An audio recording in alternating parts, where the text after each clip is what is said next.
Y'all, I'm so excited to show you the things I'll be planting this year.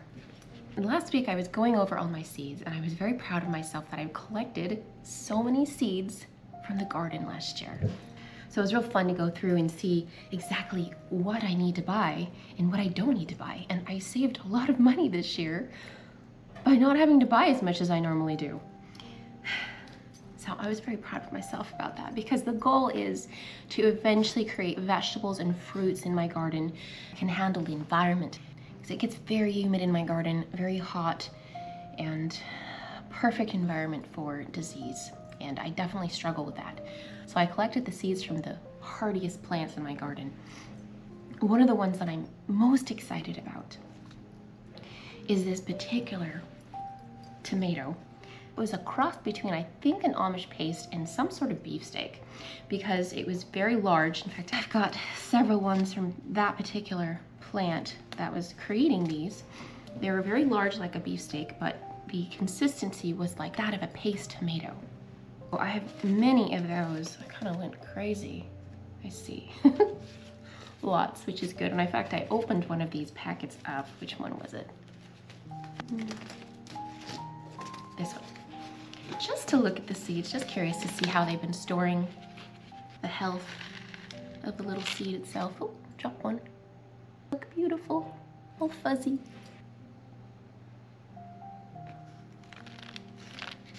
So I'm very excited to see what these guys produce this year. Since they're open pollinated, they could be something a bit different. So it will be a surprise, but hopefully a good surprise. Most of the tomatoes I'm gonna be doing are these Amish paste cross between a beefsteak. So they're nice and big, but they also have that consistency of the paste so I can make sauces and things with them without them being too watery. Of course, I also have to have my beefsteaks. So I did collect some of those as well. Just had a bunny run into my laundry room. I'll be right back. Bunny.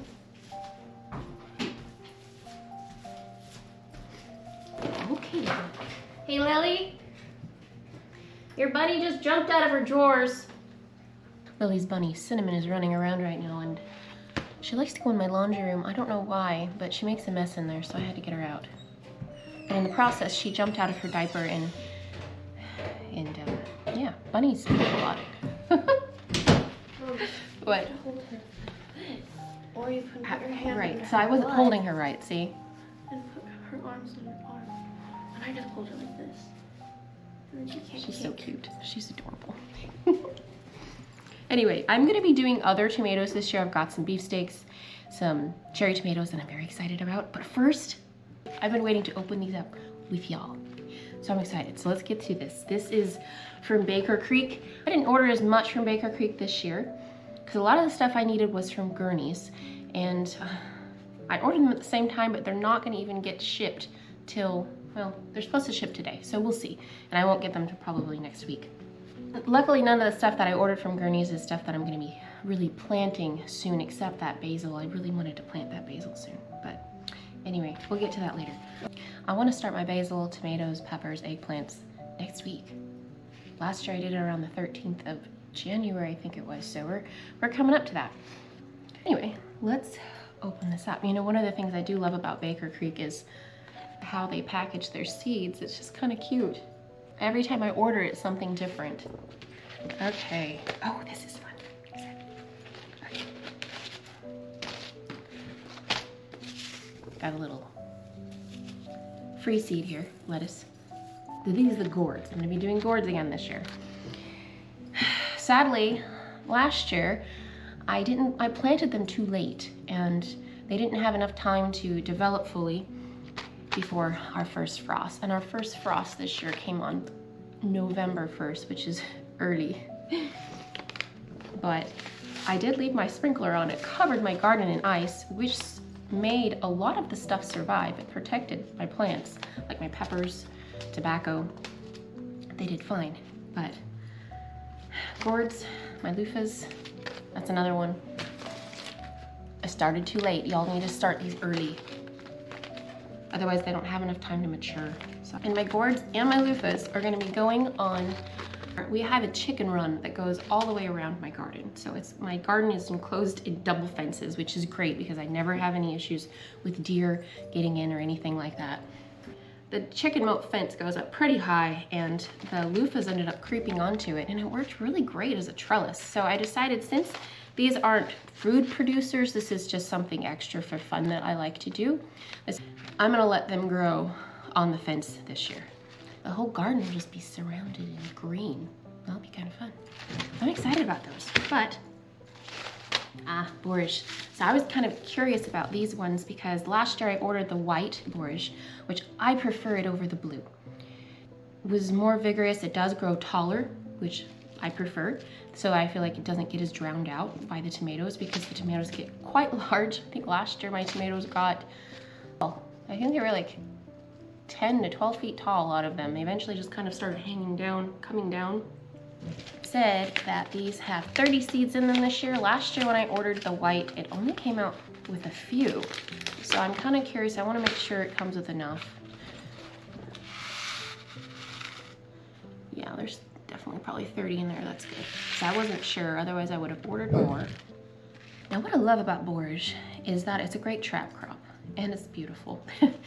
The hornworms, the tomato hornworms and tobacco hornworms, love this guy. And I was surprised to see them on it. I didn't notice that 2 years ago, but this last year in 2023, I did notice that the tomato hornworms liked this particular plant, and it also attracts beneficial insects like the honeybee, pollinators. I already have a bunch of borscht out in my fall garden right now, fall winter. That already popped up. They all reseeded themselves beautifully, and that's another thing I want to put out more, because the more things that I can get, the more plants that I can get that will reseed themselves just naturally on their own, saves me a lot of work. Yeah, time, money, energy. So I was very pleased to see them all popping up and looking beautifully outside. So right now it's not producing any flowers, but come springtime, it's gonna be fabulous.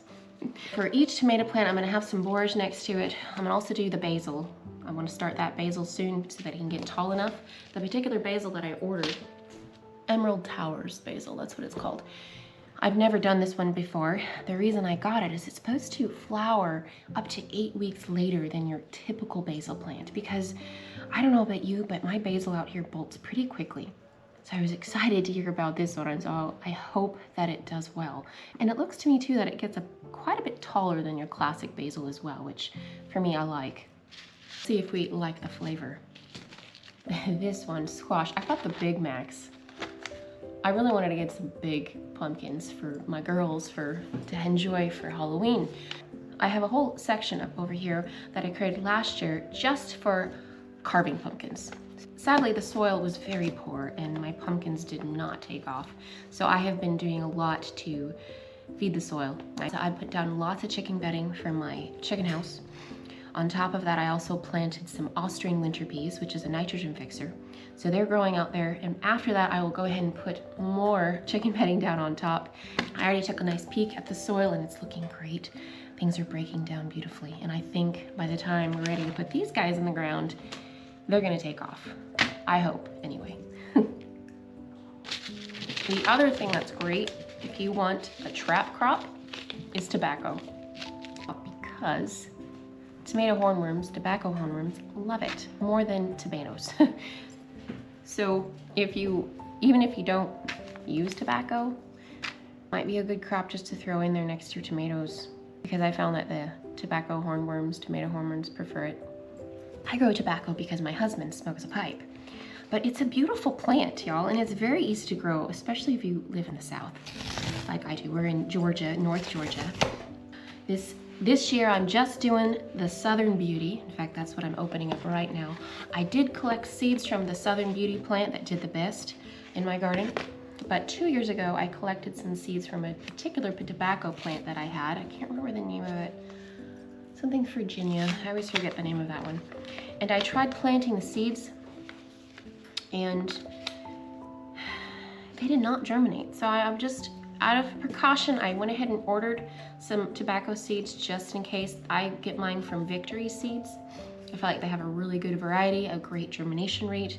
The price is decent. So as a precaution, I ordered some just in case, but I also have my own seeds that I collected. They're over here actually. I've been just letting these guys dry on a plate. We collected these together actually. I'm gonna probably get around to planting these today because I wanted to plant them sooner. I wanted to get them started in December. But I also needed a grow light.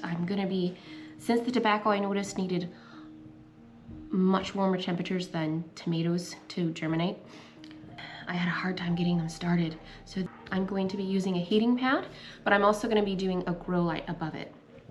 In fact, I got this light over here. Let me show you.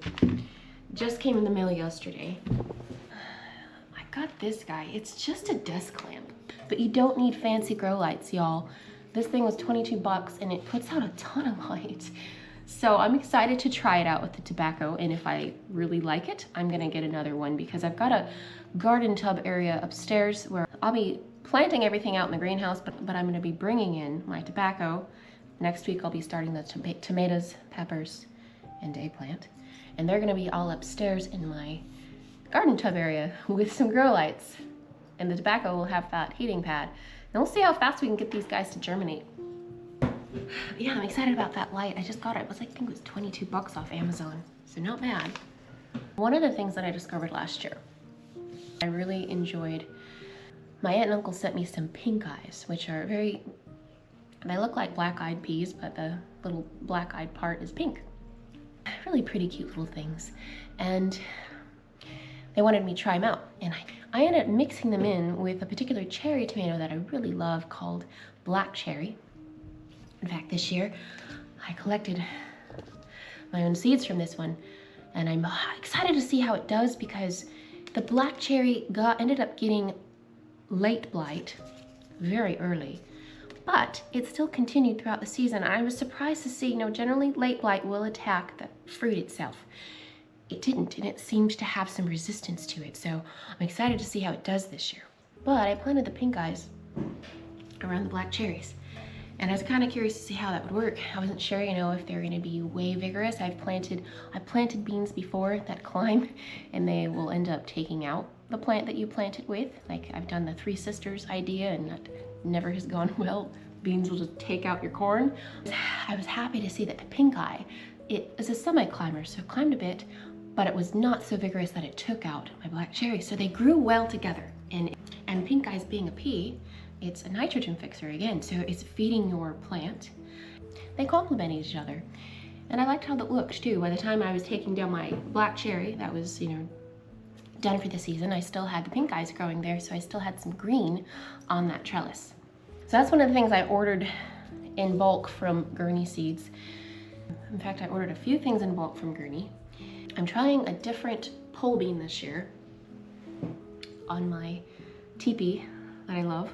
2 years ago, I did the Blue Lake pole, and that one was very vigorous. Oh my gosh, it was crazy. But I was planting, every few weeks I was planting more beans around that trellis. So it just kept getting really intense, which is beautiful. But I did not like the flavor of the Blue Lake. It was tough. The skin was tough on it, and it was not that sweet. So I ended up deciding not to do that one last year in 2023. And I ended up growing some purple noodle beans, which I had grown before, and I loved the texture. They were so crunchy and delicious. So I decided, let's do that on the teepee. And I did, but it did not grow very well. It didn't grow very high at all. I think it maybe grew up 3 feet.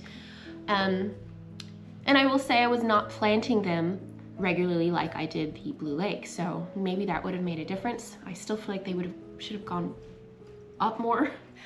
And they weren't very heavy producers. I was kind of disappointed. I might try them out again this year. I'm not sure, just to see. But I'm doing something different. I'm gonna go ahead and try one called Rattlesnake Pole Bean. I've never done these before, but they're supposed to do really well out here. They're supposed to be very sweet. As long as you pick them young, if you let them mature, they're in more of a hard bean. You can crack them open and cook them that way. I've got a pretty decent package of those. I'm gonna try those. I'll probably do those on the teepee. And the other one I think I'm gonna be getting, which my local hardware store just has here that I can get in bulk pretty easy, is the Kentucky pole.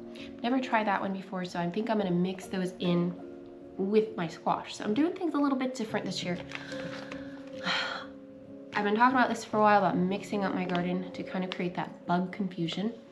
I tried the best I could last year, but I realized I had way too many tomatoes to try to mix things up. And my peppers did not sprout as soon as my tomatoes did. They also need warmer temperatures. I'm gonna be putting the peppers also on that heating pad to really encourage them to sprout as soon as my tomatoes, because my tomatoes got so big that they drowned everything out.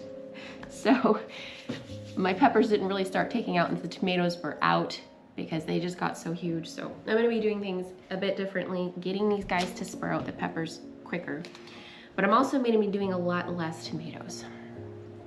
And I'm gonna be mixing tomatoes in up with my pumpkin patch up here with the carving pumpkins and allowing them to just grow on the ground like they would in the wild. And I'm kind of curious to see how the pumpkins and the tomatoes grow together. It's gonna be a bit of an experiment. We're gonna see how that works. Where was I going with this? I had a point. I was gonna be talking about my squash. I got distracted, but the beans, the climbing beans, I'm gonna be mixing them in with my climbing squash. I'm just kind of curious to see how they grow together. Which one will be more vigorous? Will they take each other out? Will they complement each other? I don't know, because this Long Island cheese, which I've been doing, this is gonna be my 3rd year, is my favorite winter squash. It is extremely vigorous, very resistant to disease. It will even get a little bit of powdery mildew, but it resists it, which is kind of amazing to watch. And it will keep growing pumpkins until the first frost. So this one's very prolific. I love this thing. And the taste of this pumpkin is very sweet. We all love it, even our little Miss Cinnamon. She's already claimed a few for herself. Normally I grow these guys in my big, long arch out in the garden. This year, I'm gonna be mixing them in a little bit. I think normally I wanna say I do 12 on that big arch, 6 on each side, 4 to 6 on each side, 4 to 6 on each side. And then, instead though, I'm gonna do 1 in the front, 1 in the back. I'm gonna do some tomatoes in there. And then I'm also gonna mix in some beans, probably some borscht too. And we're gonna see how it works. I'm curious, because I wanna mix this squash up more.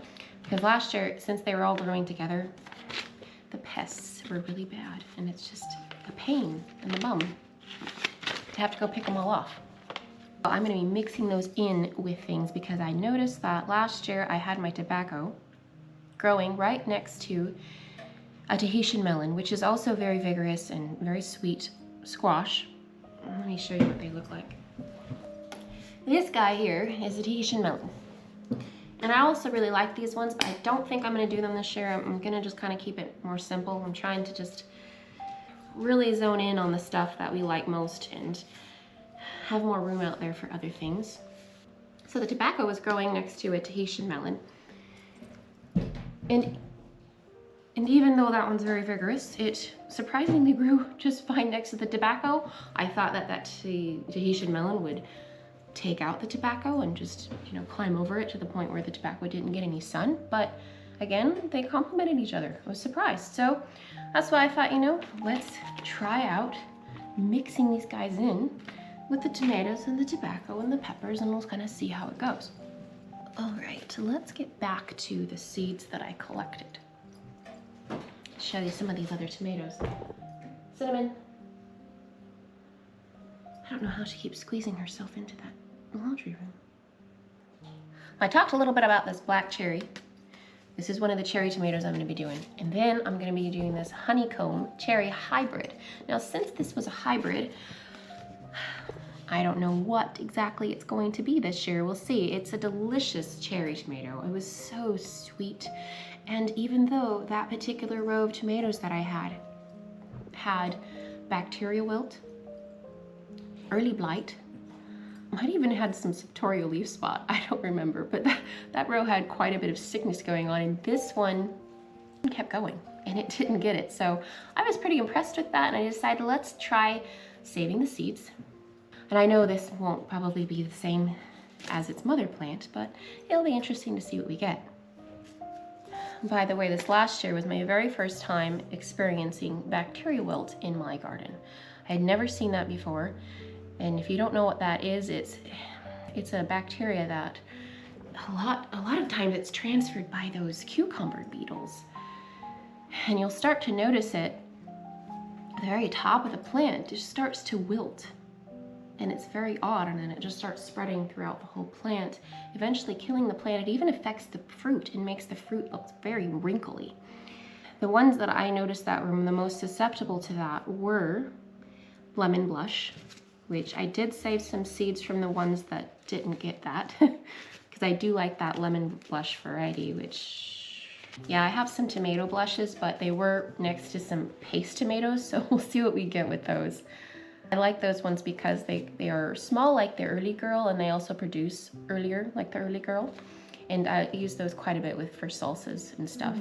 So with the beefsteaks, I've got the Kellogg's breakfast, which I really love the flavor of, but they've never been very prolific and they get sick a lot. But this Kellogg's breakfast would be, I think this would be its 3rd year growing in my garden here, because yeah, 2022, I grew the plant, then I collected seeds, planted it next year, and then this will be its 3rd year. That'll be interesting. So I noticed that this particular one did so much better since it had already had a previous season in my garden. That mother plant must have produced some resistance to the diseases that I do have in the garden, because it did a lot better. It was resisting them better. It did eventually succumb, but it lasted longer and produced better. So I'm excited to see what it does this year. And then I've got the mushroom basket, which is a really fun tomato, y'all. I collected these from, and I think this will also be its 3rd year, but I'm not 100% sure. I didn't mark it. I'm not the best at note-taking. I probably need to get better at that, but. Hey, Lily? Your bunny's in the laundry room again, sweetie. I feel like she's chewing on something. But this mushroom basket has a great flavor. That I just love the shape. It's just a fun shape. One of the other winter squashes I'm going to be doing is the spaghetti squash. This particular one, I actually saved quite a few seeds from this one. It did really well. I got it from Baker Creek. It's called Warsaw spaghetti squash. And it did great. It was very prolific.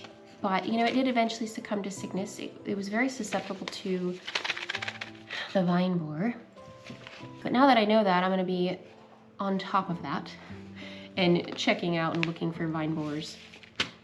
They're pretty easy to spot, and I did discover this last year that I can remove them from the vine without really harming the plant so much, and then wrapping that section with electrical tape.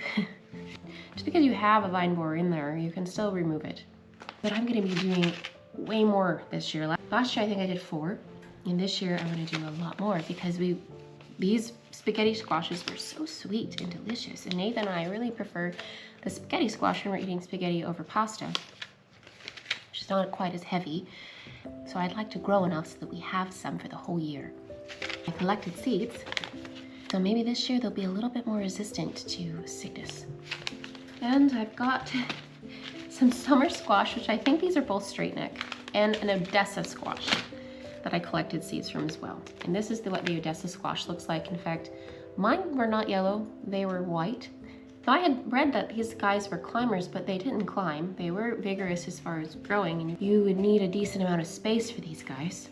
It's a type of zucchini, and I liked these ones because they're not as watery as your classic zucchini. Like this particular one here, the Black Beauty. I will be doing some of these because I do enjoy the classic variety. But for doing certain things, like I really love making lasagna, that one can get quite watery. But with this one, I found that not to be the case. So I will be doing this more. Problem is, I didn't label them right. I really need to get better at labeling things. All of these say summer squash on them, but I know for a fact that one of these is an Odessa squash because I ended up growing one of them from the seeds that I collected, and also growing a straight neck squash and planting them out in the garden. And one was truly an Odessa squash, and the other one was truly a straight neck summer squash. So it's going to be a little bit of a surprise. I'm gonna have to plant all of them and see what happens. As far as my peppers go, I'm gonna be doing all of this stuff is stuff that all of the ones I've collected. I love doing paprika because I like to make my own paprika powder. Last year was the first year that I had a paprika plant that did well. My peppers that aren't very spicy, I've always struggled with them. I don't know why. My super hot peppers, like my habaneros, Carolina Reapers, ghost peppers, they do phenomenal. Tabasco peppers. Paprika, you're just not spicy enough. For whatever reason, it struggled. But this one did pretty well. I was excited to collect seeds from it, and luckily it wasn't around other peppers, so it shouldn't have crossed with anything. Fingers crossed. So we'll see. I also collected lots of cayenne, which again, for powder. Habanero peppers, which I'll be doing probably just one this year, and then also getting a Carolina Reaper. And lots of Tabasco peppers. This tobacco pepper was its second year in my garden. I had overwintered it in my bathroom in that would have been 2022. Wow. And then I replanted it out in 2023. Decided not to overwinter my pepper. I noticed that they grew a lot of green growth very quickly, but it took them a lot longer to produce peppers. Compared to the previous year when I just grew them from seed, they were much more prolific. So I decided I'm not going to overwinter them and we'll just collect seeds from them. And that's what I did. Oh, we'll see how they do. Ah, yes, tomatillos. I'm going to be doing some tomatillos this year. Now, the thing about these guys, if you do them, because I want to make some delicious green salsa.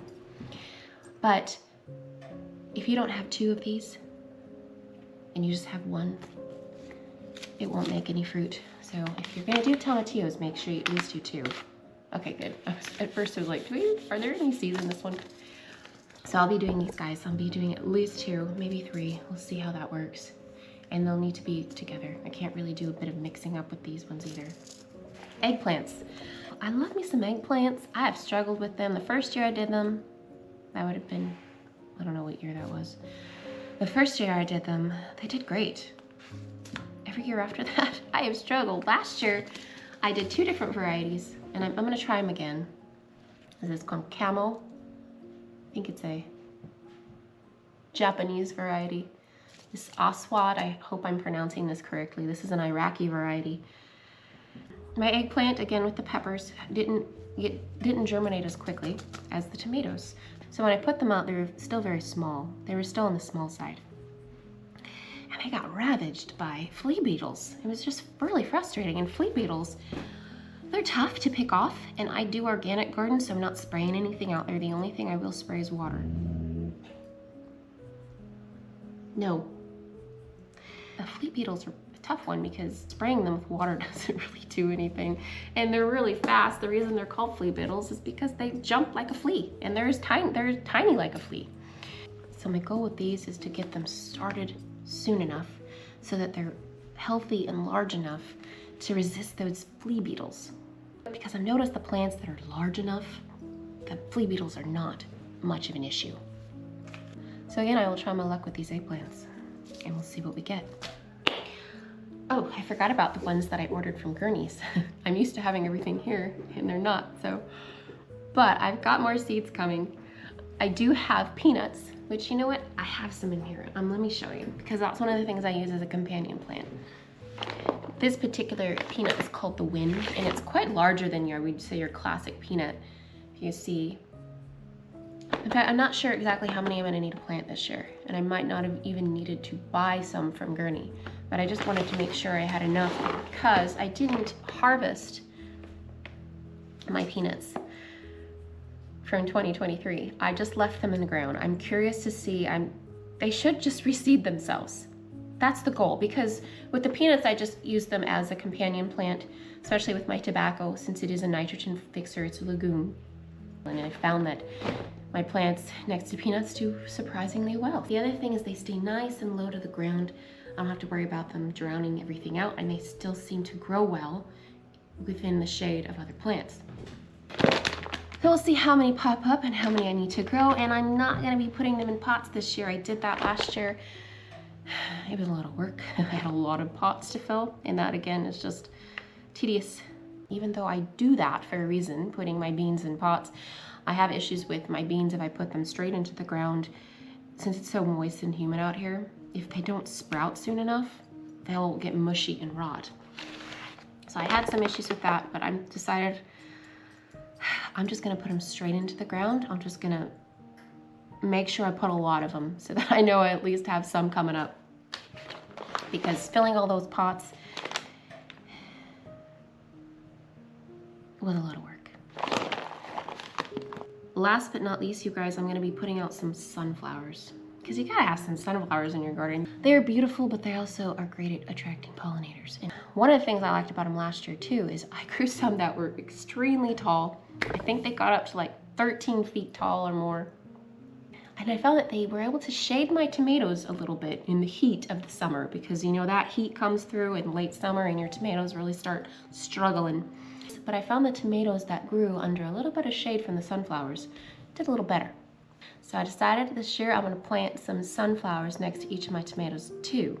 And we'll see how that works. But I got some real big ones from Gurney that will be coming in the mail. And they're called sunflower skyscrapers. They're supposed to get up to 12 feet tall, and we'll see how they do.